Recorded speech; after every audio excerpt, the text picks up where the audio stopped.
خواتین کے حقوق کی آپ بات کرتے ہیں تو کیا حجاب جو ہے ایک خاتون کی حق تلفی میں شامل کرتے ہیں آپ؟ تو اگر کوئی خاتون اپنی شناخت اسی میں رکھنا چاہے تو آپ کو کیا مسئلہ ہے اس میں؟ آپ پھر کیوں کہہ رہے ہیں کہ میں اس کو اچھا نہیں سمجھتا؟ میں یہ کہہ رہا ہوں نا، لیکن آپ نے کھلے الفاظ میں کہہ دیا نا کہ نہیں آپ سے اچھا۔ کہا نا کہ دو چیزیں، آپ موسیقی جیسی نعمت اور موسیقی جیسی خوبصورتی کو اور موسیقی جیسے فطرت کے حسین ترین اظہار کو اگر کوئی سمجھتا ہے کہ یہ بین ہونا چاہیے اور یہ حرام ہے، تو میرے لیے آپ کے اوپر سوال پیدا ہو جاتا ہے کہ یار آپ پھر اپنے مذہب کو ایک دین فطرت کیسے کہہ رہے ہیں؟ آپ کے بارے میں کہا جاتا ہے نا کہ مذہب بیزار ہے، تو آپ تو نہیں تھے، کیوں؟ شخص اگر جو ہے وہ مذہب بیزار ہے تو اس میں پرابلم کیا ہے؟ ابھی ہم اس پہ بات کریں گے تو میرا خیال ہے کہ وہ آپ کے لیے جو ہے وہ نشر کرنا ہی تھوڑا مشکل ہو جائے گا۔ مائک حرام تھا، مائک کو پھر حلال کس نے کیا؟ مائک کو حلال جو ہے وہ علماء اکرام نے نہیں کیا، یہ سماج کے اپنے جبر نے کیا۔ آپ یوٹیوب ابھی کھولیں، سب سے ٹاپ پہ ٹرینڈ کرتے ہوئے آپ کو وہی علماء اکرام نظر آئیں گے جن کی زبان میں مسائل ہیں، جن کی کمیونیکیشن سکلز ٹھیک نہیں ہے، جن کا بات کرنے کا طریقہ شائستہ نہیں ہے، جو فتوے لگا رہے ہوں گے، جو کسی کو جج کر رہے ہوں گے۔ اس کا مطلب تو یہ کہ آپ کو تو مسئلہ اسلام سے ہے، مسلمانوں سے، اس مذہب سے۔ آپ لوگ تو برابری کے بھی قائل ہیں نا، مساوات کے بھی تو قائل ہیں۔ وہاں 10 آرٹیکل، یہاں 1 آرٹیکل، یہ زیادتی نہیں ہے؟ کوئی ملک اگر وہ فیصلے نافذ کرتا ہے تو وہ مسجد کے لیے فیصلے نہیں کرے گا۔ تصور بھی نہیں کر سکتی تھی کہ 35 سال کے بعد ساہیوال میں ایک شخص اٹھے گا اور میرے ہی بیٹے کے اوپر، جو کہ 5 وقتہ نمازی ہے، جو کہ مذہبی ہے اور رائٹ ونگ کا سیاستدان ہے، اس کے اوپر ایک شخص کھڑا ہو کے جلسے میں فائر اس لیے کر دے گا کہ یہ توہین رسالت کا مرتکب ہے۔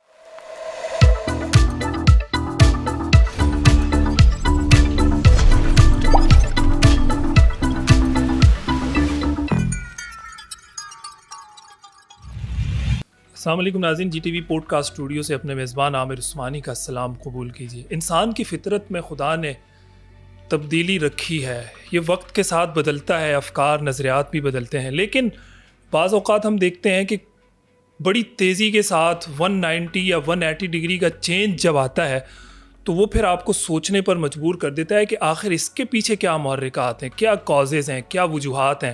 ایک آدمی جو پیورلی ایک مذہبی انسان تھا، مذہب کو فالو کرتا تھا، ایسا کیا ہوا اس کی زندگی کے اندر کہ آج وہ بالکل اس طرف نہیں ہے، وہ دوسری طرف چلا گیا ہے۔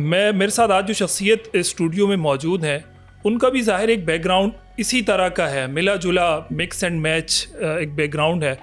اس سب پر ہم ان سے بات کریں گے۔ میرے ساتھ معروف رائٹر، تجزیہ نگار جناب فرنود عالم صاحب موجود ہیں۔ السلام علیکم سر۔ وعلیکم السلام۔ فرنود بھائی بہت شکریہ، میں نے انٹرو دیا ہے، یہیں سے آغاز کروں گا۔ ایک مذہبی بیک گراؤنڈ، مولانا محمد عالم صاحب، والد گرامی آپ کے، ایک نامور اور جید عالم دین، پھر آپ کے برادران گرامی جناب ڈاکٹر محمد اسحاق عالم صاحب، پھر دیگر، ایک مذہبی بیک گراؤنڈ ہے، مذہبی گھرانہ ہے۔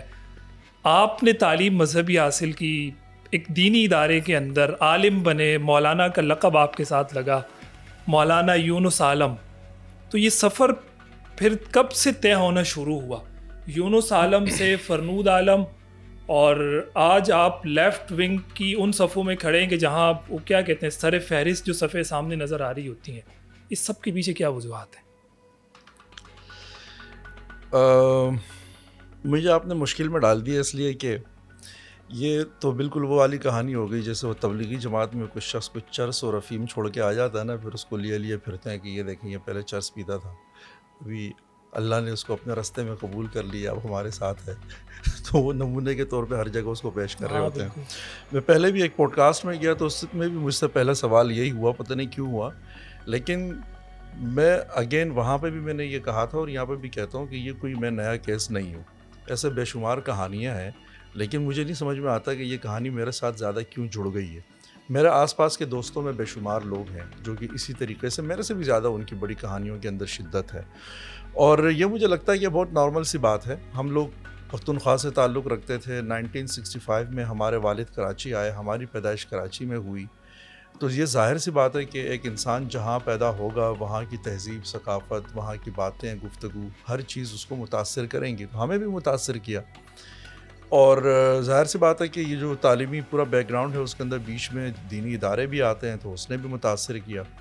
پھر کہیں پہ آپ کسی ماحول میں اٹھتے بیٹھتے ہیں، وہ جس طرح کے لوگوں کے ساتھ آپ کا اٹھنا بیٹھنا ہوتا ہے وہ ماحول بھی آپ کو متاثر کرتا ہے۔ آپ کس طرح کی چیزیں پڑھ رہے ہیں، وہ پڑھتے پڑھتے آپ کس طرح کی چیزوں کی طرف جا رہے ہیں، آپ کس طرح کی چیزیں دیکھ رہے ہیں، وہ ساری چیزیں آپ کے اوپر اثر انداز ہوتی ہیں. سم ٹائمز ایسا ہوتا ہے کہ ہمارا ماحول ان چیزوں کو، یعنی ایک چیز آپ کو لگے گی کہ یہ سچائی ہے، یہ لاجیکل ہے، یہ بات منطقی ہے، یہ بات جو ہے یہ بڑی ریشنل ہے، لیکن شاید آپ کا ماحول، آپ کا گرد و پیش جو ہے وہ اس کی طرف جانے سے روک رہا ہوتا ہے. اور آپ خود بھی ریزسٹ کر رہے ہوتے ہیں کہ مجھے یہاں سے نہیں جانا چاہیے، اس لیے کہ بہت سارے سرکلز کے ساتھ آپ کے بہت طرح کے مفادات جڑے ہوئے ہوتے ہیں.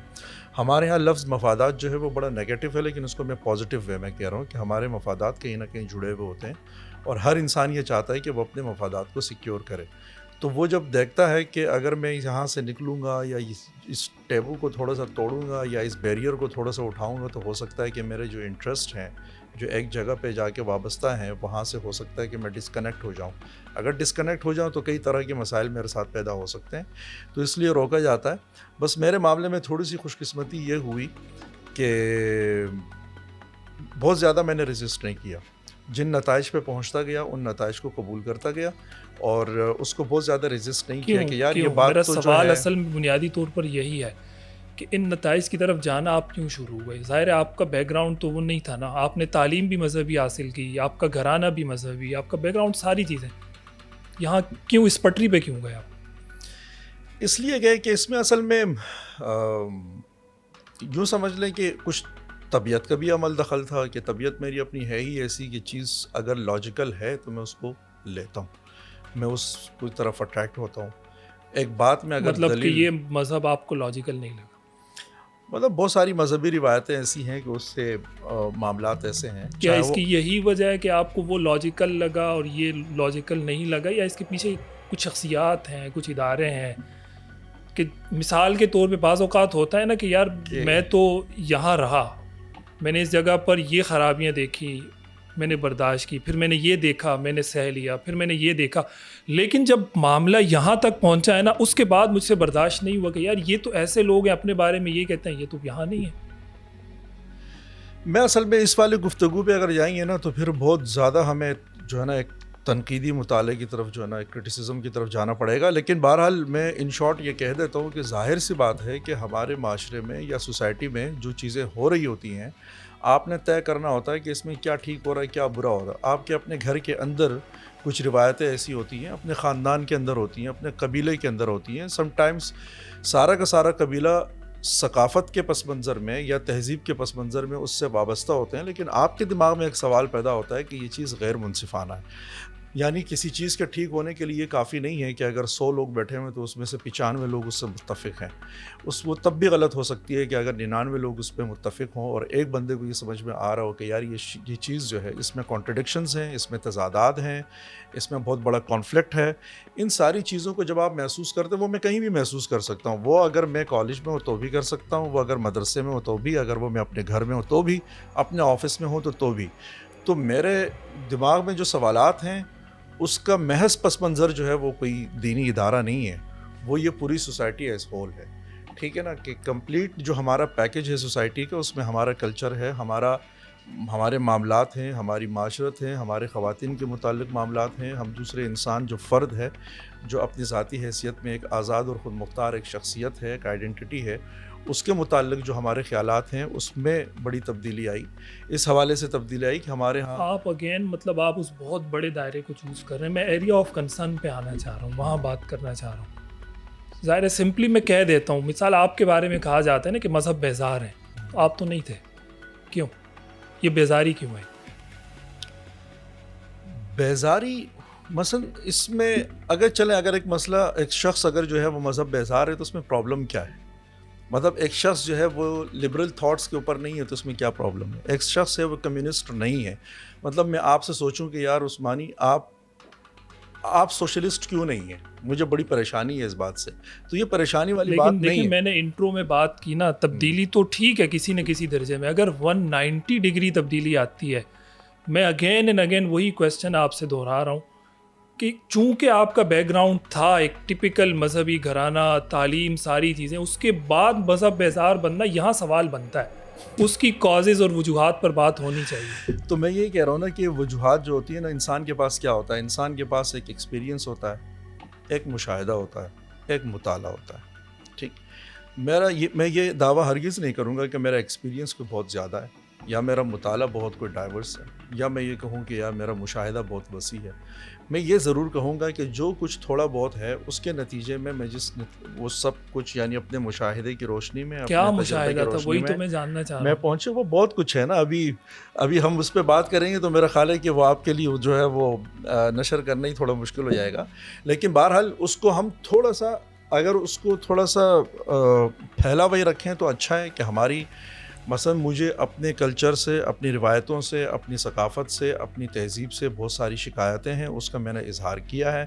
اس کے بہت سارے دائرے ہیں, وہ آرٹ کے اندر بھی ہے, وہ کلچر کے اندر بھی ہے, ہم دنیا کو کس طریقے سے دیکھتے ہیں اس نقطہ نظر سے میرا اختلاف ہے, ہم علم اور تعلیم کو کس نقطہ نظر سے دیکھتے ہیں اس سے مجھے اختلاف ہے, ہمارا رویہ سائنس کے متعلق کیا ہے مجھے اس سے اختلاف ہے, ہمارا جو نقطہ نظر ہیومن رائٹس کے متعلق ہے اس سے مجھے اختلاف ہے, ہمارا جو جمہوری, ہم اپنے آپ کو جمہوری کہتے بھی ہیں لیکن ہمارا جو جمہوری سیٹ اپ ہے, جو تصورات ہیں اس سے مجھے اختلاف ہیں. تو میں بیسیکلی بنیادی طور پہ جمہوریت کے اس تصور کو مانتا ہوں کہ جس میں ایک فرد جو کہ ایک ذاتی حیثیت میں ہے اس کی آزادی کو تسلیم کیا جاتا ہے اور اس کے بعد پھر آپ اپنے اجتماعی معاملات کی طرف آتے ہیں. کسی کے اسپیس کو, کسی کی ذاتی شخصیت کو اور اس کی خود مختاری کو آپ ڈسٹرب نہیں کرتے ہیں. اب اس کے اوپر اگر کوئی لاجیکلی بات کرنا چاہتا ہے, مطلب اگر مجھے کوئی کہتا ہے کہ آپ کی بات اس لیے غلط ہے کہ ہماری ثقافت میں تو یہ خاندان در خاندان چلا آ رہا ہے, تو میرے لیے یہ کوئی دلیل نہیں. اگر کوئی کہے کہ یہ بات اس لیے ٹھیک ہے کہ تمہارے والد صاحب کا نقطہ نظر جو تھا وہ اس سے ڈیفرنٹ تھا تو تمہارا بھی وہی ہونا چاہیے, تو میرے لیے یہ بھی کوئی دلیل نہیں ہے. دلیل جو ہے اس کا اپنا ایک علمی اور اپنا ایک لاجیکل پیمانہ ہوتا ہے اور وہ 2 اور 2 4 کی طرح واضح ہوتا ہے. اس کے اندر کیوس نہیں ہوتا, اس کے اندر کوئی دھندلاہٹ نہیں ہوتی. تو نقطہ نظر جو ہے وہ آپ نے بہت وضاحت کے ساتھ لینا ہوتا ہے, لیکن اس کی امپلیمنٹیشن کے لیے جب آپ جاتے ہیں سوسائٹی میں تو ظاہر سی بات ہے کہ اس میں پھر آپ دیکھتے ہیں کہ میرے دائیں جو لوگ کھڑے ہیں وہ کیا ہیں, بائیں جو کھڑے ہیں وہ کیا ہے, سوسائٹی کیا ہے, اس کے ساتھ معاملات پھر آپ تھوڑا سا پولیٹیکلی کرتے ہیں. اب میں پولیٹیکلی لفظ استعمال کر رہا ہوں لیکن ہمارے یہاں جو پولیٹیکل تھاٹس ہیں ان سے مجھے اختلاف ہے, ٹھیک ہے.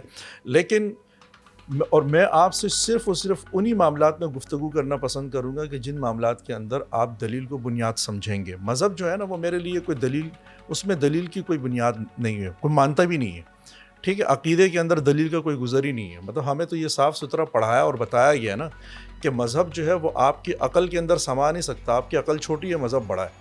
تو کہنے کا مقصد یہ ہے کہ ہم نے پھر اپنی عقل کو لے لیا, چھوٹے ہی صحیح لیکن ہم نے اس پہ لے لیا, اور عقل کے اندر سمانے والی دلیل کے اوپر اگر آپ گفتگو کریں گے تو ٹھیک ہے. اگر آپ مجھ سے بین المذاہب, لیکن یہ تو سراسر اس کے خلاف نہیں, یہ تو کہا جاتا ہے کہ اسلام تو دین فطرت ہے. ہم نے اسلام پہ بات کرنی ہے, مذہب کی بات کر رہے ہیں نا, آپ کہہ رہے ہیں کہ دیکھیں مذہب فطرت پہ نہیں ہے, عقل کے ماورا ہے, عقل چھوٹی چیز ہے, مذہب اس سے بڑی ہے. تو میں تو آپ سے صرف یہ پوچھ رہا ہوں کہ اسلام تو دین فطرت نہیں ہے. دیکھیں یہ آپ نے بھی پڑھا ہے, ہم نے بھی پڑھا. ہر مذہب کا ماننے والا یہ سمجھتا ہے کہ میرا مذہب جو ہے وہ دین فطرت ہے, لیکن ہم نے یہ دیکھا ہے کہ ہر مذہب کے اندر, اور میں نے اسلام کی اس لیے بات کی, ظاہر ہے کہ ٹھیک ہمارا ہے تعلق اسی سے رہا ہے. ایگزیکٹلی, لیکن میں اسلام کا لفظ اس لیے استعمال نہیں کروں گا کہ اگر وہ میں استعمال کروں گا تو معاملہ جو ہے وہ انٹینس ہو جائے گا.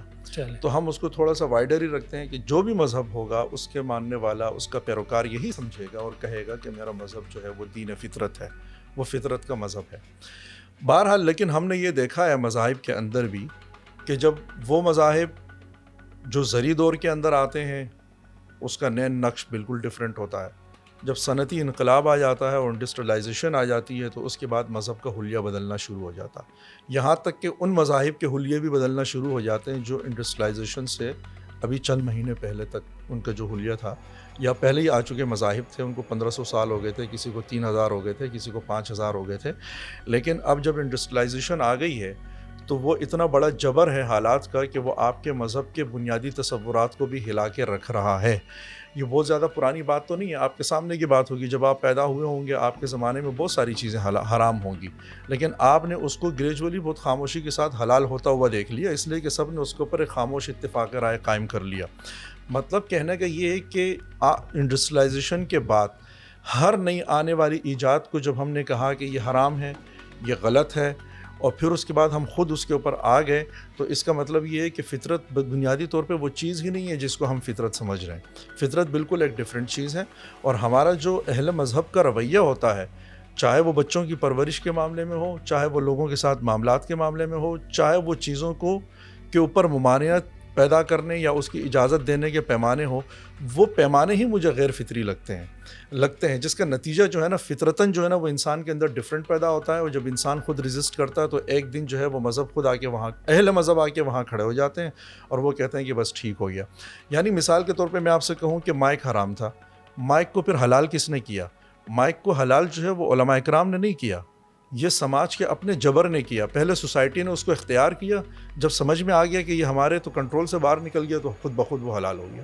ٹی وی آیا تو ٹی وی حرام تھا، ٹھیک ہے، پھر ٹی وی کو حلال کس نے کیا؟ کوئی علماء کرام نے اپنا اجتہاد کر کے اس کو حلال نہیں کیا، جائز نہیں کیا، بلکہ سوسائٹی نے خود اس کو اختیار کیا، اس لیے کہ انفارمیشن آپ کی بنیادی ضرورت ہے، اور فطرت یہ ہے کہ جہاں آپ کو انفارمیشن ملے گی آپ وہاں لاز بھی جائیں گے، چاہے وہ ویڈیو فارم میں لیکن ملے، بہت آڈیو ساری فارم میں چیزیں ملے. تو آج بھی ایسی ہیں کہ سوسائٹی نے اس کو اختیار کیا ہوا، علماء آج بھی اس کو حرام کہتے ہیں. وہ میوزک حرام نہیں ہے مثال کے طور پہ، ٹھیک ہے اگر کوئی طبقہ ایک ہے جو نہیں چاہ رہا، لیکن اجماعی طور پہ علماء کا تو طبقہ ہے نا جو کہتا ہے کہ حرام ہے. اور 10 چیزیں ہیں ٹھیک ہے، اس کے لیے تو ان کے پاس دلیل تھی نا. مائک کو اگر انہوں نے حلال کہا، کیمرے کو حلال کہا، دلیل کے طور پہ کہا ہے. ٹھیک ہے، لیکن سوال وہی پیدا ہو جائے گا کہ جب آپ کہتے ہیں کہ آرٹ حرام ہے، موسیقی حرام ہے، تو میں اگر ایک فطرت شناس اور ایک فطرت پسند آدمی ہوں تو میرے لیے ایک بہت بڑا مسئلہ پیدا ہو جاتا ہے کہ اگر آپ موسیقی جیسی نعمت کو اور موسیقی جیسی خوبصورتی کو اور موسیقی جیسے ایک منٹ موسیقی جیسے فطرت کے حسین ترین اظہار کو اگر کوئی سمجھتا ہے کہ یہ بین ہونا چاہیے اور یہ حرام ہے، تو میرے لیے آپ کے اوپر سوال پیدا ہو جاتا ہے کہ یار آپ پھر اپنے مذہب کو ایک دین فطرت کیسے کہہ رہے ہیں، جبکہ خود مسلمانوں کے اندر بہت بڑے تھاٹس جو ہیں وہ موسیقی کی حمایت میں ہیں. لیکن جو لوگ ایک ہی وقت میں یہ کہہ رہے ہیں کہ میرا مذہب فطرت بھی ہے، اور اسی وقت وہ یہ کہہ رہے ہیں کہ آرٹ جو ہے وہ ناجائز ہے، موسیقی ناجائز ہے، تو یہ تو آپ براہ راست فطرت کے ساتھ تصادم میں آ رہے ہیں کہ خوبصورت آواز کو، فطرت کے حسین ترین موسیقی کو تو بطور مثال ہم نے یہاں لیا، اوور آل اس کی بات کر رہے ہیں. نہیں، ہم اس پہ بات کریں. آپ نے کہا نا کہ مائک حرام تھا حلال ہو گیا، ٹی وی حرام تھا حلال ہو گیا، تو میں نے کہا کسی دلیل کی بنیاد پر. جس چیز کے لیے ان کے پاس دلیل نہیں ہے تو آج تک اس کو حلال نہیں کیا. میں نہیں سمجھتا کہ دلیل کی بنیاد پہ ہوا، دلیل کی بنیاد پہ نہیں ہوا، جبر کی بنیاد پہ. لیکن آپ کے نہ سمجھنے سے وہ کہیں گے کہ کیا ہوتا ہے. نہیں، کیونکہ میرے سامنے کی باتیں ہیں نا. حرام صرف تب تک حرام ہوتا ہے، مثلا ٹی وی اس لیے نہیں حلال ہوا کہ ٹی وی ابھی مارکیٹ میں آ رہا تھا، یا اینٹینا جو ہے وہ مارکیٹ میں ابھی آ رہا تھا اور آپ کے سامنے کسی نے فتویٰ رکھا، کوئی مسئلہ پوچھا اور آپ اس پہ تحقیق کرنے بیٹھ گئے. نہیں، آپ کے سامنے فتویٰ آیا، آپ نے اس کو بالکل بغیر کسی لگی لپٹی کے آپ نے اس کو حرام قرار دے دیا. اب آپ کسی زمانے میں جا کے خاموشی سے اس کو خود حلال کر رہے ہیں اپنے عمل کے ذریعے سے. کیوں؟ اس لیے کہ آپ کو یہ پتہ ہے کہ مسجد میں جو میرے سامنے 100 لوگ بیٹھے ہوئے ہیں، 100 میں سے 90 کے گھر میں ٹی وی آ چکا ہے، اور اب وہ زمانہ آ گیا کہ خود میں اس بارے میں سوچنا شروع کر چکا ہوں کہ میرے گھر میں بھی آ جائے. میرے گھر میں بند ہے تو مجھے یہ پتہ ہے نا کہ میرا بچہ کہاں جا کے ڈرامہ دیکھ رہا ہے. اس لیے حلال ہوا تھا؟ یہ جبر سے حلال ہوا ہے، کوئی دلیل نہیں ہے. کوئی دلیل نہیں ہے اس کے. اس طرح کی جتنی بھی وہ بنائی گئی، وہ بالکل گھڑی گئی میرے خیال سے، اور وہ حالات کے حساب سے. اس لیے کہ اب آپ کے پاس دیکھیں، آپ کے انہی علماء کرام نے ٹیسٹ ٹیوب بیبی کو حرام قرار دیا جیسے ہی آیا، ٹھیک ہے. پھر جو ہے نا اس میں جواز کی صورتیں نکل آئیں. کیوں؟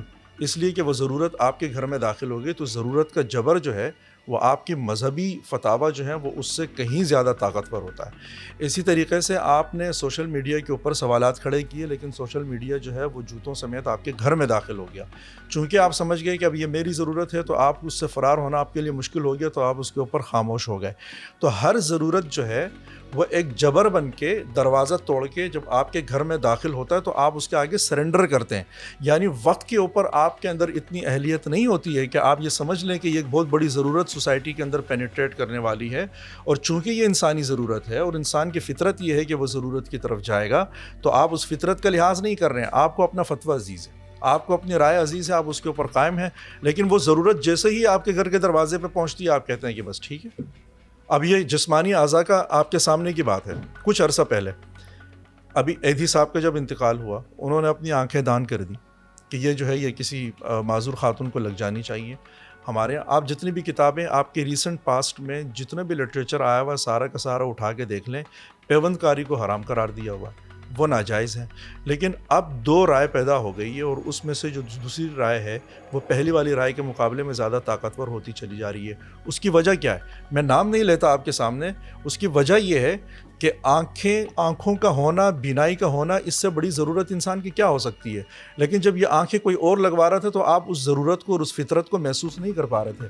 لیکن جیسے ہی آپ کو ضرورت پڑی کہ یار میں اپنے بیٹے کو آنکھیں لگوا دوں، میں اپنے کزن کو آنکھیں لگوا دوں، میں اپنی بیوی کو آنکھیں لگوا دوں، یا خود مجھے آنکھوں کی ضرورت پڑ گئی ہے، یا مجھے جگر ٹرانسپلانٹ کی ضرورت پڑ گئی اس لیے کہ زندگی زیادہ عزیز ہے، فطرت یہی ہے کہ آپ جینا چاہتے ہیں، تو لہٰذا آپ نے اپنا فتویٰ چینج کر آپ دیا. کو لگتا ہے کہ یہ انہوں نے ذاتی معاملات کو سامنے رکھ کے کیا ہے؟ ضرورت کے آگے سرنڈر کیا ہے انہوں نے. میں اس لیے کہتا ہوں فطرت کے آگے سرنڈر کیا ہے. یہ فطرت کے مخالف جا رہے تھے اور فطرت نے جب اپنا زور دکھایا اس کے آگے انہوں نے سرنڈر کیا اور کچھ بھی نہیں کیا.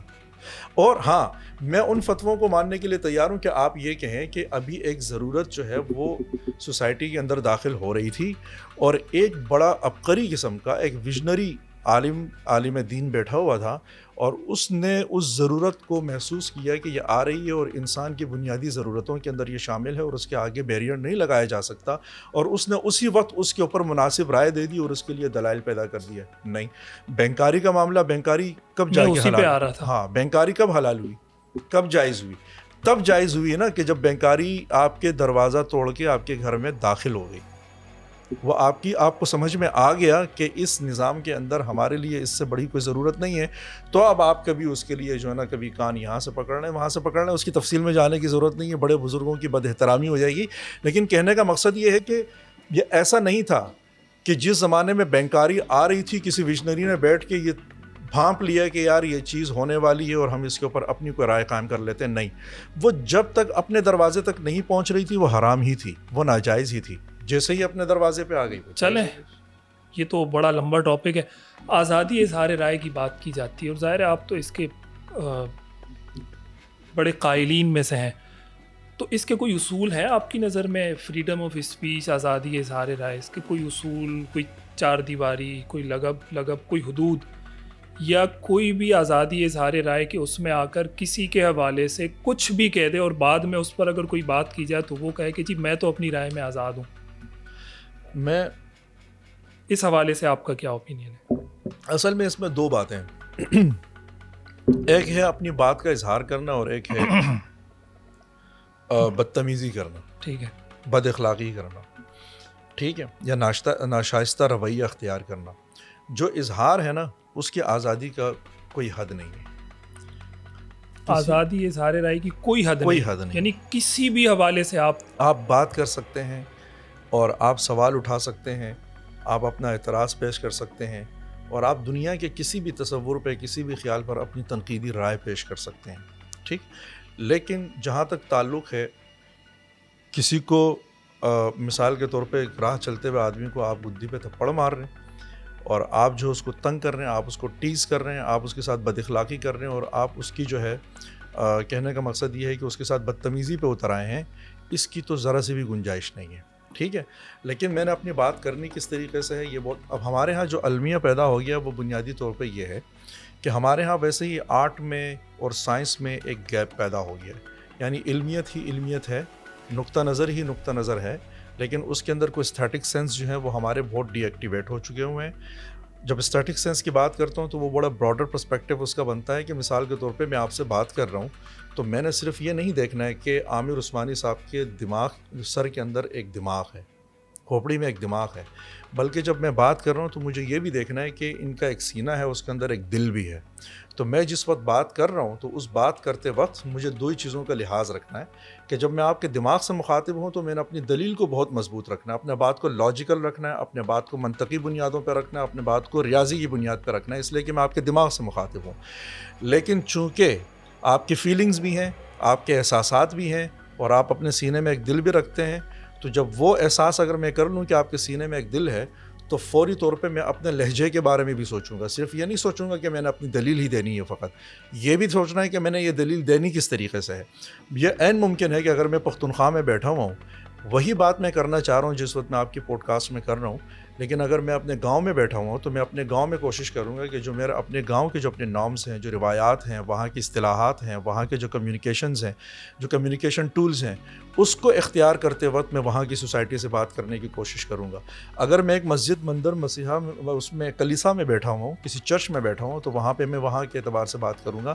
یہ نہیں ہو سکتا کہ جو میرے یہاں کے کمیونیکیشن ٹولز ہیں اسی کو جو ہے نا میں اپلائی کروں اپنے گاؤں کے اندر بھی، اسی کو اپلائی کروں اپنے گھر کے اندر بھی، اسی کو اپلائی کروں باہر روڈ کے اندر اور سڑک پہ بھی، اسی کو اپلائی کر رہا ہوں فورم کے اوپر بھی۔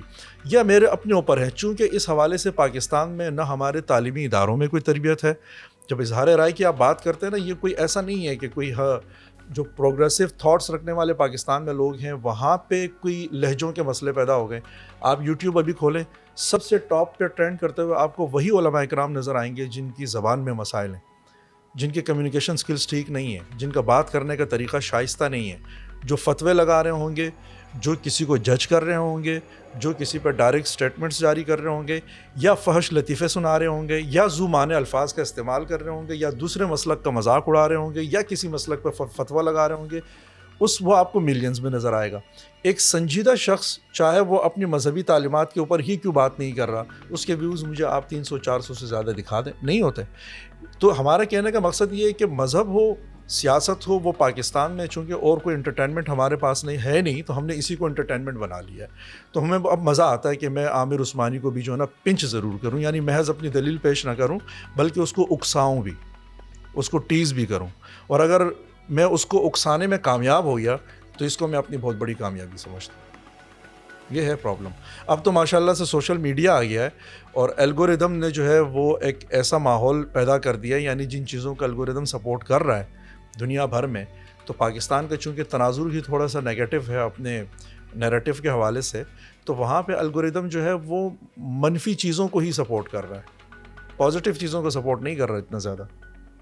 یہ جو آزادی اظہار رائے کا سوال تھا، بنیادی طور پر آپ کے حوالے سے ایک رائے قائم کی جاتی ہے، بات کی جاتی ہے کہ جب مذہبی شخصیات کی، اسلام کی مقدس شخصیات کی بات آتی ہے، ان کے حوالے سے کوئی آزادی اظہار رائے کرتے ہوئے تنقید یا توہین یا کوئی بھی اس طرح کا پہلو سامنے لانے کی کوشش کرتے ہیں، اس پر آپ بات نہیں کرتے۔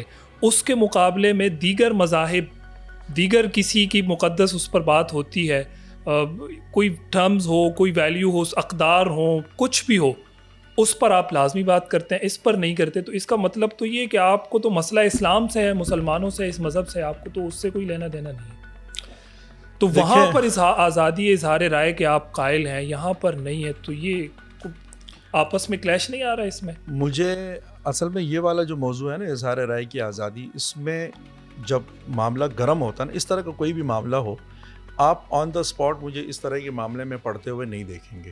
2-3 دن گزریں گے، اس کے بعد میں اس کے اندر پڑھوں گا، اس لیے کہ جب آپ جذبات میں ہوتے ہیں، گرمی میں ہوتے ہیں، تو اس وقت بات کرنا مشکل ہوتا ہے۔ میں آپ کو چھوٹی سی مثال دے دیتا ہوں۔ ہمارے اسی انڈیا میں، برابر کے ملک میں، ایک لڑکی کا مسئلہ کھڑا ہوا جس کا نام مسکان تھا، ایک کالج میں جس کے اوپر پابندی لگی کہ وہ پردہ نہیں کرے گی، ٹھیک ہے؟ تو آپ اگر جا کے کسی ویب سائٹ پہ آرٹیکل دیکھیں گے اس بچی کی حمایت میں اور اس جبر کے خلاف، وہ مجھے آپ کا ایک آرٹیکل آپ کا مسکان کے بارے میں تو آ گیا، لیکن 10 آرٹیکل اس کے مقابلے میں دوسرے بھی تو ہیں نا۔ نہیں تو ہے نا، تو اس لیے دوسری سائڈ، ہاں، اس کی وجہ یہ ہے کہ بنیاد یہ ہے کہ آپ آزاد ہیں ذاتی زندگی کے حوالے سے، اور ذاتی زندگی کے حوالے سے آپ کیا پہننا پسند کرتے ہیں یہ آپ کی چوائس ہے۔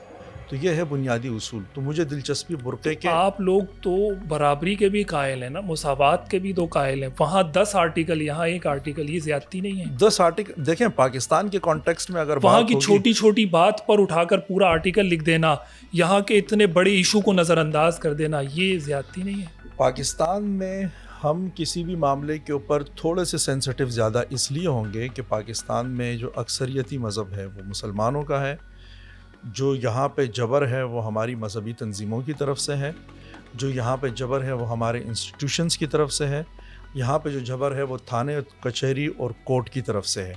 جب یہ ساری چیزیں اس کے اندر انوالو ہوتے ہیں تو جو لوگ یہاں پہ متاثر ہو رہے ہوتے ہیں وہ ہمارے اپنے شہری ہوتے ہیں، ہمارے اپنے علاقے کے لوگ ہوتے ہیں، ہمارے اپنے عزیز و اقارب ہوتے ہیں۔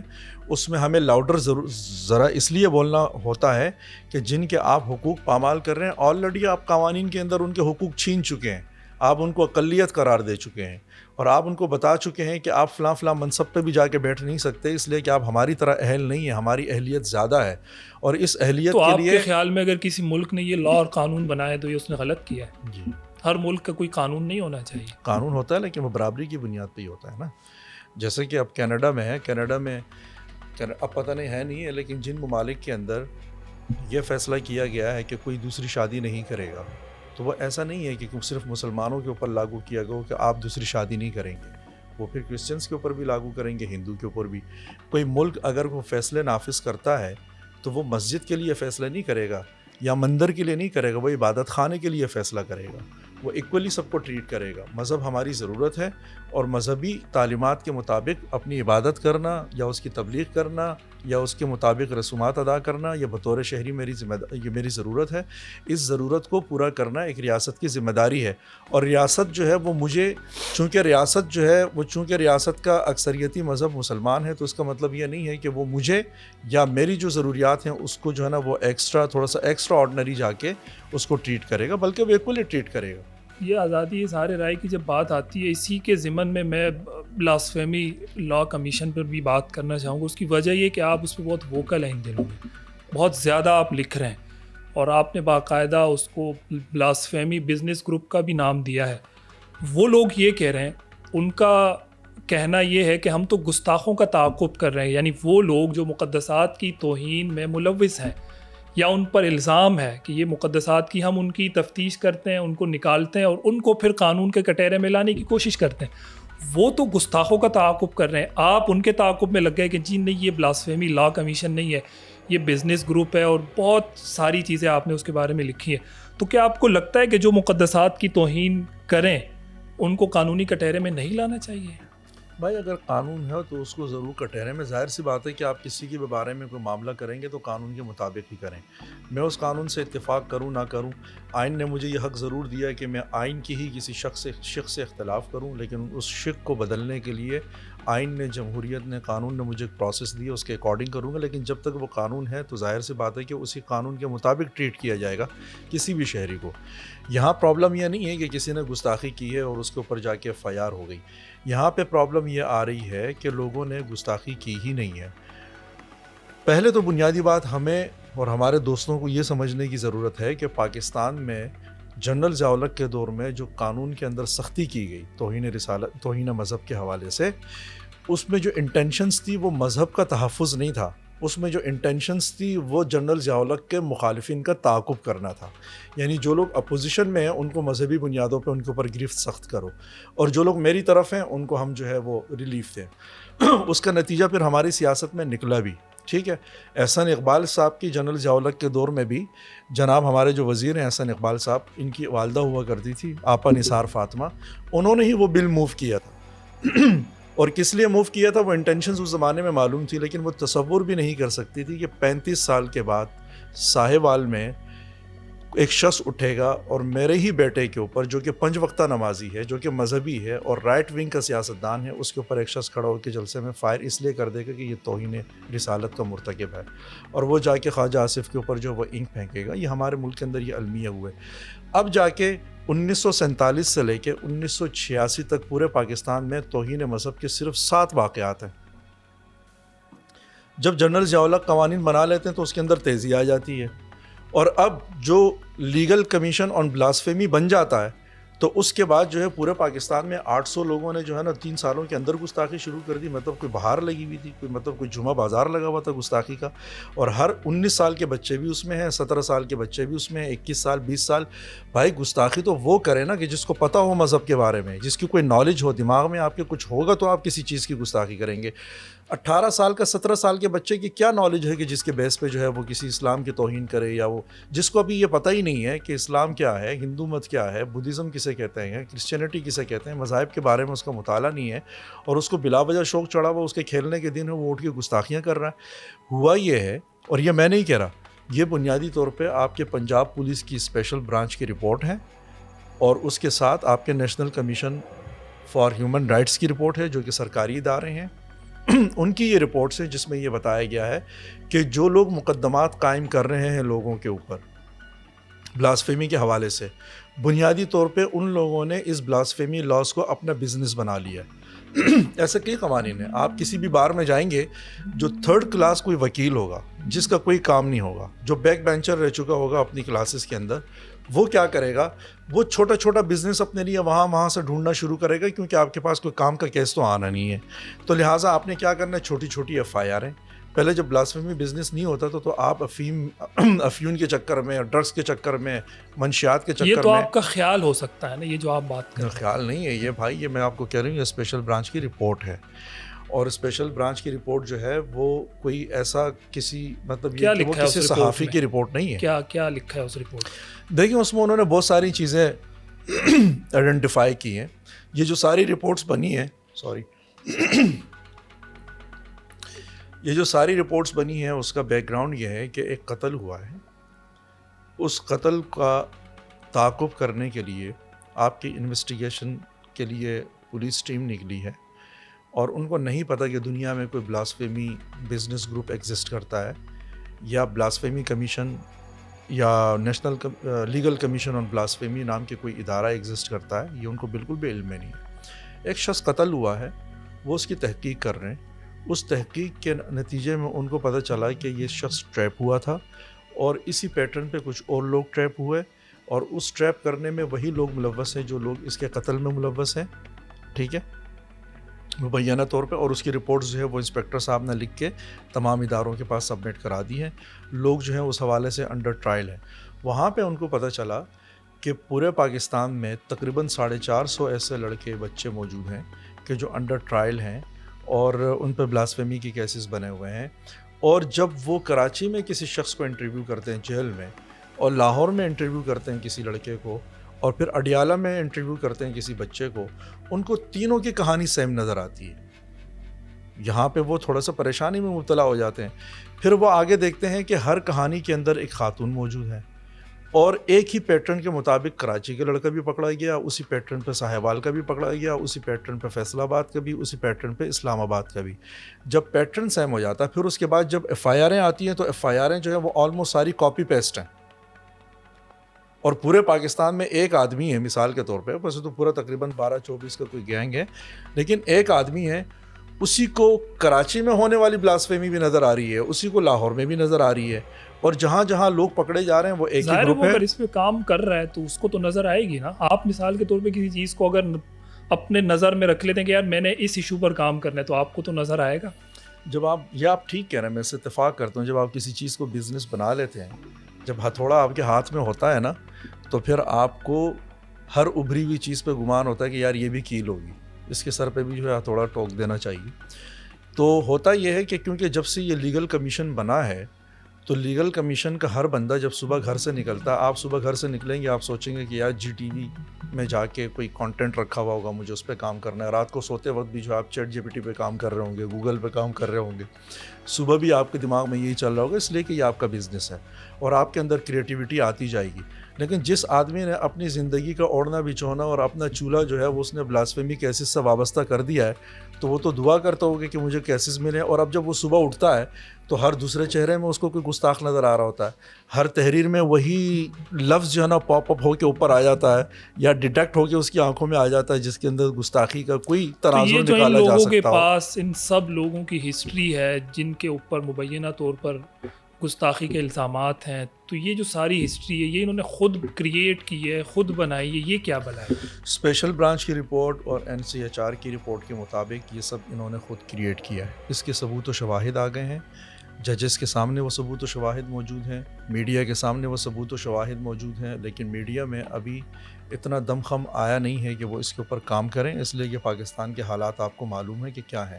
ابھی تک یہ اسپیشل برانچ کی رپورٹ آنے سے پہلے تک ججز جو ہے اس کیس کے اوپر ہاتھ ڈالنے سے بھی انکاری تھے, اور ابھی بھی جا کے جب کیسز چل رہے ہیں, اب جو کیس چل رہا ہے وہ بنیادی طور پہ یہی چل رہا ہے کہ والدین نے اسلام آباد ہائی کورٹ میں ایک پٹیشن فائل کر دی ہے, جس میں ان لوگوں نے یہ درخواست کی ہے کہ اسپیشل برانچ کی رپورٹ دیکھی جائے, فیکٹ فوکس کی رپورٹ دیکھی جائے, NCHR کی رپورٹ دیکھی جائے, ساتھ میں 2 اور اداروں کی رپورٹس ہیں اس کو بھی دیکھا جائے.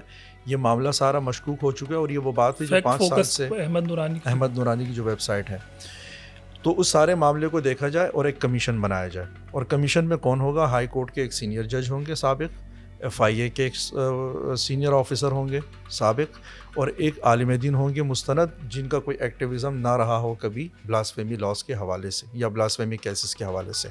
عالم دین جو ہے وہ ان کیسز کو دیکھ لے اس مذہبی اعتبار سے، اسلامی قوانین کے حساب سے، FIA جو ہے اس کو دیکھ لے ٹیکنیکل حساب سے، اس لیے کہ والدین کا، بچوں کا اور رپورٹس کا سب کا کہنا یہ ہے کہ یہ لوگ اٹھا کے پلندے تو دکھا رہے ہیں کہ یہ دیکھیں ہمارے پاس کچھ نیوڈز ہیں، کچھ برہنہ تصویریں ہیں، اس کے اوپر جو ہے نا اس طرح کی عبارتیں لکھی ہوئی ہیں، پھر اس کے اوپر یہ رونا بھی شروع کر دیتے ہیں اور اس کے اوپر یہ ایکسائٹمنٹ بھی پیدا کر دیتے ہیں اور لوگوں کو بھی رلا دیتے ہیں، جذباتی کر دیتے ہیں۔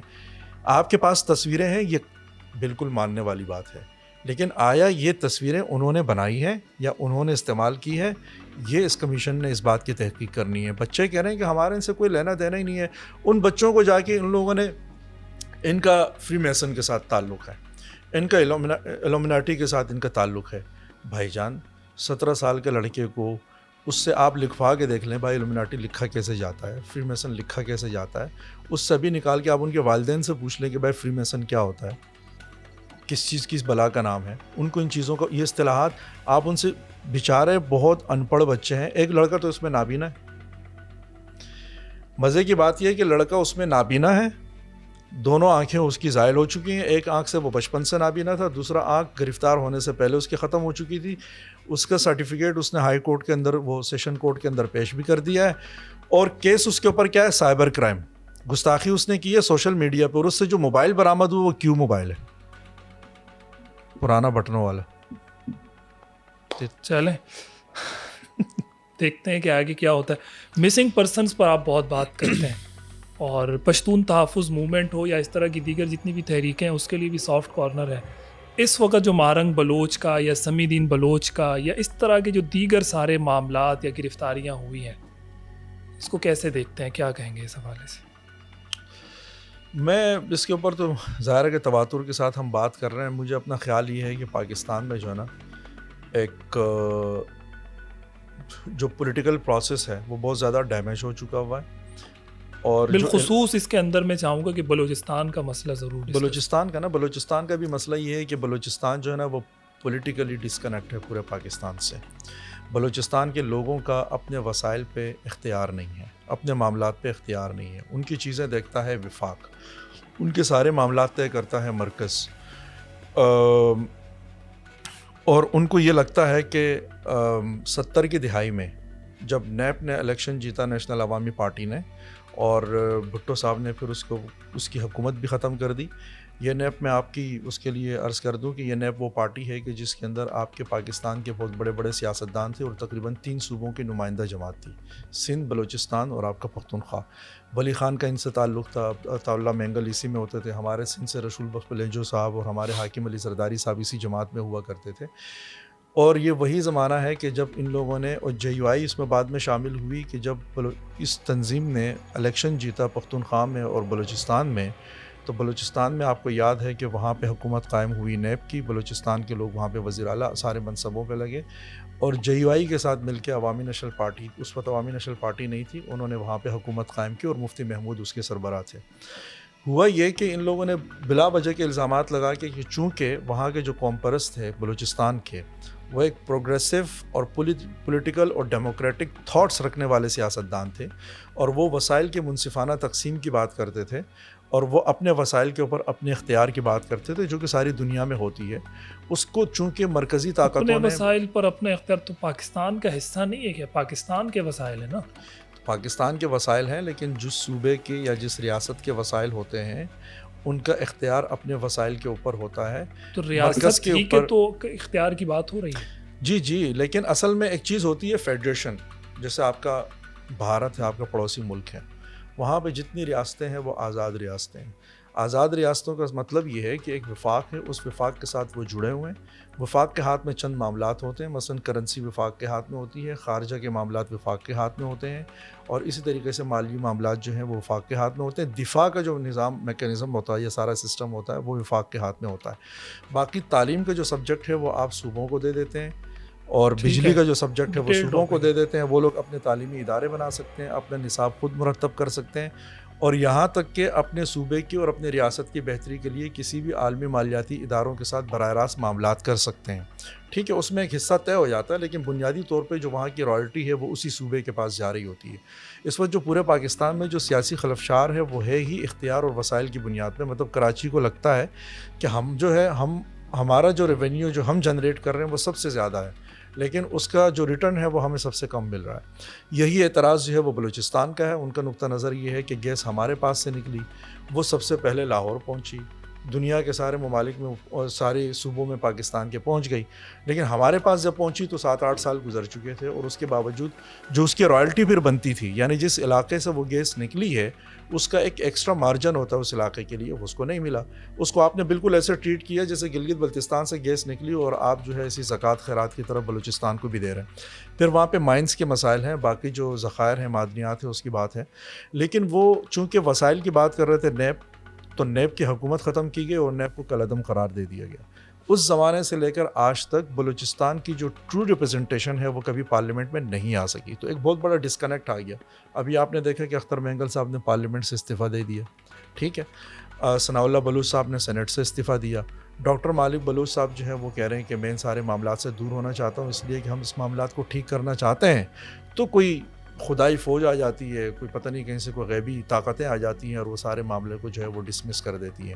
تو بیسیکلی یہ وفاق کے بیچ اور صوبے کے بیچ تصادم ہے, اور یہ صرف بلوچستان کے ساتھ نہیں ہے, گلگت بلتستان کے بھی یہی سوالات ہیں, ہمارے سندھ کے بھی یہی سوالات ہیں. یہ کینالز کا جو منصوبہ چل رہا ہے جس کے اوپر اتنی بڑی مزاحمت کھڑی ہوئی ہے, تو وہ بھی اسی بنیاد کے اوپر چل رہی ہے نا کہ ہماری زمین ہے, ہماری زمین جو ہے وہ آپ ہم سے ہتھیار ہیں, اور ہماری ہی زمینوں کے اوپر آپ اپنا بزنس کرنا چاہتے ہیں, اور ہماری زمین کے اوپر ہمیں سبھی اپنا کو یہ ملازم بنانا مسائل ہیں, چاہتے تو پھر بلوچستان کے مسئلے کو اتنا زیادہ ہائی لائٹ کیوں کیا جاتا ہے ہمیشہ؟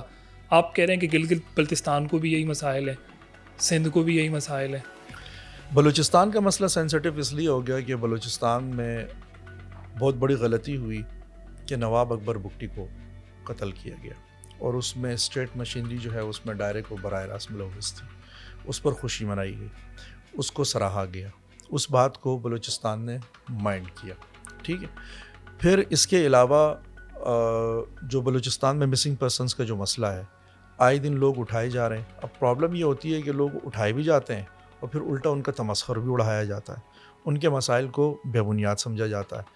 ہمارے جو ماما قدیر ہیں وہ بلوچستان سے پیدل نکلے تھے اپنے رشتہ داروں کے ساتھ اور اپنے لوگوں کے ساتھ, مسنگ پرسنس کے بچوں کے ساتھ, اور اسلام آباد آئے تھے. وہاں پہ ان کو مارا گیا اور وہاں سے ان کو بھگایا گیا.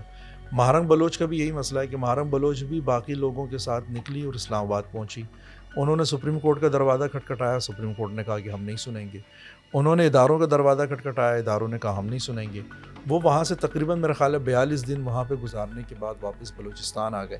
جب آپ یہ رویہ اپناتے ہیں, جب بلانگنگنیس جو ہوتی ہے نا, جب آپ کسی کی مطلب میرا رابطہ آپ سے کٹ جائے, مطلب میں سوسائٹی میں نکلوں, میں یہ سمجھوں کہ یار عبادت خانے سے لے کے سننے والا نہیں, عبادت خانے سے لے کے ایوان عدل تک, اور وہاں سے آگے جو پالیسی ساز ادارے ہیں وہاں تک کوئی بھی میری بات نہیں سن رہا, اور یہاں تک کہ صحافی بھی نہیں سن رہا, تو وہ پھر جو نا متبادل راستوں کی طرف جاتا ہے. پھر اس کی آواز اونچی ہوتی ہے, پھر وہ گالی بھی دیتا ہے, پھر وہ سڑکیں بھی بلاک کرتا ہے, پھر وہ اپنا طریقہ بدلتا ہے, اس لیے کہ اب اس کا دل ہی نہیں چاہتا کہ وہ آپ کی رسپیکٹ کرے, آپ کا احترام کرے, یا آپ ان کے پاس آئیں تو وہ کہیں کہ یار آپ میرا کچھ ہمدرد ہیں تو چلے آپ کے ساتھ 2-4 باتیں ہو سکتی ہیں. تو وہ احترام کا رشتہ ہی ختم ہو جاتا ہے. بلوچستان میں بہت بڑا پرابلم یہی آ گیا کہ پاکستان کے لیے ان کا احترام ہی ختم ہو گیا. اور یہ کوئی صرف وہ لوگوں کے احترام ختم نہیں ہوا جو بندوق اٹھا کے پہاڑ پہ چڑھ گئے. نیچے بلوچستان میں جو بندہ روٹی بنا رہا ہے, جو بندہ ٹیکسی چلا رہا ہے, اس کا احترام بھی پاکستان کے لیے ختم ہو گیا. اس کو کوئی دلچسپی نہیں رہی ہے اس میں, اس لیے کہ اس کو لگتا ہے کہ یہ لوگ ہمارے ہیں ہی نہیں. ہم جن کے بارے میں کہتے ہیں کہ ہمارے نمائندے یہ ہونے چاہیے, ان کو یہ غدار ڈکلیئر کر دیتے ہیں, اور اپنی طرف سے کبھی باپ پارٹی لے آتے ہیں, کبھی قدوس بزنجو لے آتے ہیں, کبھی سرفراز بگٹی لے آتے ہیں, کبھی جو ہے وہ انوار الحق کاکڑ کو اٹھا کے لے آتے ہیں کہ یہ بلوچستان کا نمائندہ ہے, کبھی آیا وہ جو کیا نام ہے ان کا, صادق سنجرانی صاحب کو اٹھا کے لے آئیں گے, اپنی طرف سے پیراشوٹ سے جو ہے نا لوگوں کو نیچے اتار دیں گے اور کہیں گے کہ بلوچستان کے اوپر حکومت یہ کریں گے. تو ان کے کوئی مینڈیٹ نہیں ہے, کوئی اخلاقی جواز نہیں ہے ان کے وجود کا. اختتام کی طرف جاتے ہیں. ابھی عید کے موقع پر ہم نے دیکھا کہ کراچی, اسلام آباد, مختلف مالز کے اندر سڑکوں کے اوپر لوگ ایک سیم لباس پہنا ہوا ہے, بظاہر پشتون ظاہر کلچر کے لوگ نظر آ رہے ہیں, اور ان کی مختلف سرگرمیاں ہو رہی ہیں, دھمالے ڈالی جا رہی ہیں, بھنگڑے ہو رہے ہیں, فلاں بہت ساری چیزیں ہو رہی ہیں. اس کو تنقید کا بھی نشانہ بنایا گیا کہ یار یہ کیا ہے, کیا یہ واقعی پشتون کلچر ہے؟ بعض حلقوں نے اس کو ٹھیک ٹھاک یعنی اس پر تنقید بھی کی اور بہت ساری باتیں ہوئی. تو کیا آپ کو لگتا ہے کہ یہ کوئی ثقافتی تصادم ہے بنیادی طور پر, پشتون اور مہاجر کلچرل ثقافتی تصادم, یا کوئی اور بات؟ میں نے ویسے یہ بہت دیکھا ہوگا آپ نے سینٹورس کے اندر جو ہوا, پھر کراچی کے اندر سی بی یو جاتے ہوئے بہت ساری جگہوں, اسلام آباد میں بھی ہوا. اصل میں بنیادی طور پہ ویسے پچھلے سال تو ہم اسلام آباد میں ہی تھے, بلکہ اسلام آباد میں نہیں چترال میں عید گزارا تھا, لیکن ظاہر ہے کہ اسلام آباد میں نے یہ والا ماحول دیکھا. کراچی میں ہم وہاں سے یہی سوشل میڈیا کے تھرو دیکھ رہے تھے, لیکن اس سال تو میں کراچی میں تھا, تو کراچی میں نے اپنی آنکھوں سے دیکھا, اور وہاں پہ یہ لگتا تھا کہ اردو اسپیکنگ کلاس جو بات کر رہی ہے وہ اپنی جگہ پہ ٹھیک نظر آ رہی ہے. جو پشتون آبادی ہے کراچی کی, ان کا جو اپنا نقطہ نظر ہے وہ بھی ٹھیک ہے, لیکن مجھے ایسا لگتا ہے کہ یہ ثقافتی تصادم نہیں ہے, بلکہ پرابلم یہ آئی ہے کہ ہمارے ہاں جو نا لوگوں کو اپنے ثقافت سے دور کیا گیا ہے, جس کی وجہ سے یہ بحران پیدا ہو رہا ہے.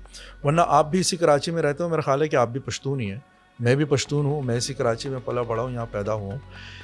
ہم اردو اسپیکنگ جو ایریا ہے وہیں پہ ہم نے زندگی گزاری ہے. وہاں پہ خوبصورتی یہ تھی کیونکہ ہم بھی ثقافتی لوگ تھے اور اردو اسپیکنگ کلاس بھی ثقافتی ہی لوگ تھے. جب دو طرفہ ثقافتی لوگ ہوں نا تو ثقافت ایک دوسرے کو امپریس کرتے ہیں, متاثر کرتے ہیں.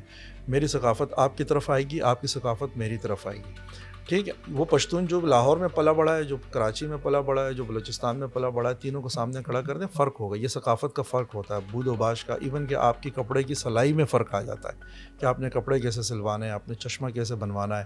آپ کے گھر کے اندر کھانے, ہم پشتون تھے, بریانی ہمارے گھر میں داخل ہوئی, نہاری ہمارے گھر میں داخل ہوئی, قورمے کا وہی ٹیسٹ جو دلی والوں کا ہے, جو یو پی بہار والوں کا ہے, جو مراد آبادیوں بنارسیوں کا ہے, وہی سارے ٹیسٹ ہمارے گھر کے اندر داخل ہو گئے. یہ کیسے ہوتا ہے؟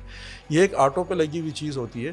ہمارے بود و باش میں, ہماری خورد و نوش میں, ہمارے جو ہے رہن سہن میں, وہ ثقافتیں وہاں سے بھی آئیں, ہمارے سے بھی ٹرانسفر ہو کے وہاں پہ گئی. اچھا, جب اس طرح کی صورتحال ہوتی ہے نا تو آپ کی آنکھوں میں ایک دوسرے کے لیے ایک حیا ہوتی ہے. میں آپ کی رسپیکٹ کروں گا, آپ میری رسپیکٹ کریں گے. میرے ہاں اگر جنازہ ہو رہا ہے تو اس کا یہ مطلب نہیں ہے کہ آپ میرے جنازے کے سامنے سے جو ہے نا اونچی آواز کے ساتھ ڈیگ لگا کے گزر جائیں گے, بلکہ آپ طریقے تمیز کے ساتھ جائیں گے.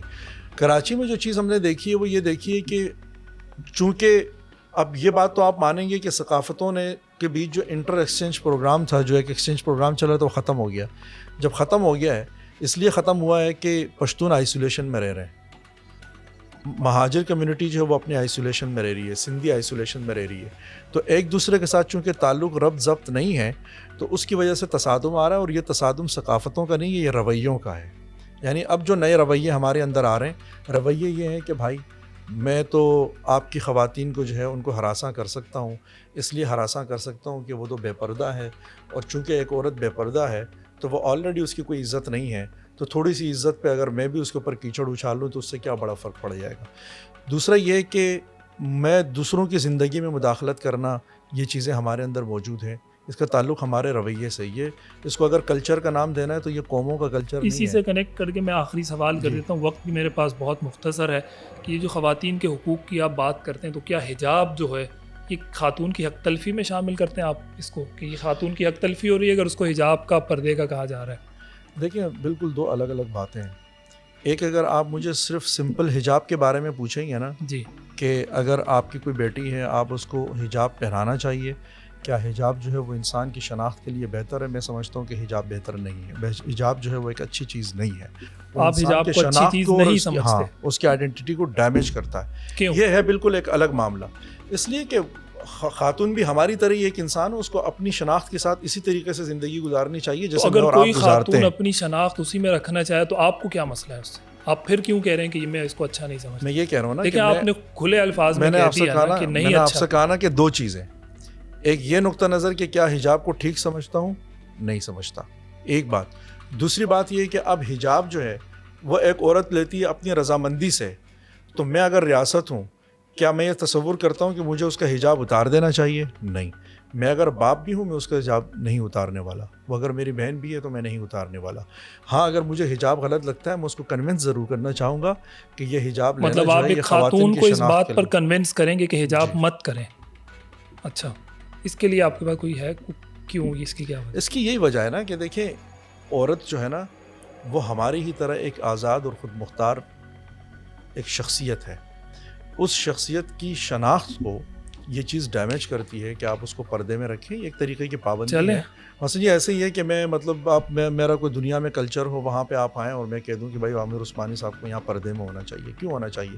عامر عثمانی صاحب اتنا خوبصورت انسان ہے, اپنی ایک شناخت ہے, ان کی 2 آنکھیں ہیں, اپنا ایک ہیئر ہارڈ ہے, اسی کے ساتھ اس کو رہنا چاہیے. ہاں اگر یہ والا معاملہ ہے کہ لوگ جو ہے وہ خواتین کو ہراساں کرتے ہیں اس لیے ان کو پردہ کرنا چاہیے, تو اس میں خواتین کا کوئی قصور نہیں ہے.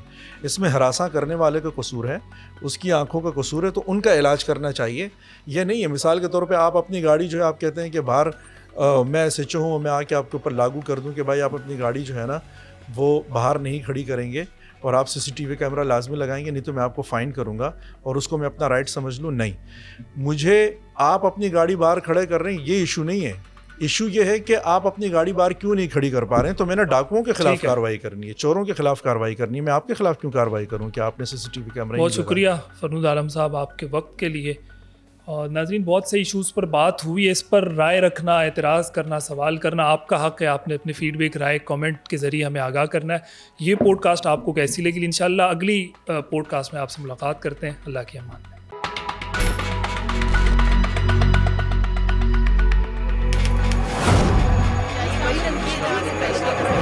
خبر کے اندر کی خبر GTV کے پلیٹ فارم پر ایک نئے پوڈ کاسٹ کے ساتھ حاضر ہیں.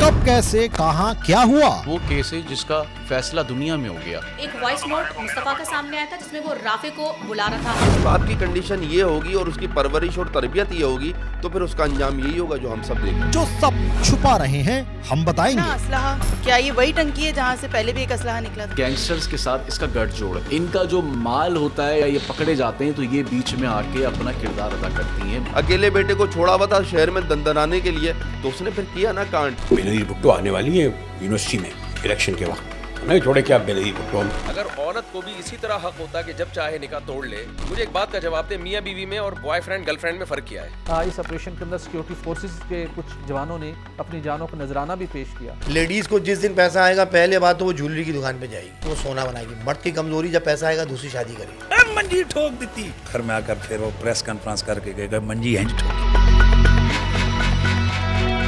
ڈیجیٹل میڈیا کی تاریخ کے سب سے منفرد اور دلچسپ پوڈ کاسٹ صرف GTV کے ڈیجیٹل پلیٹ فارمز پر.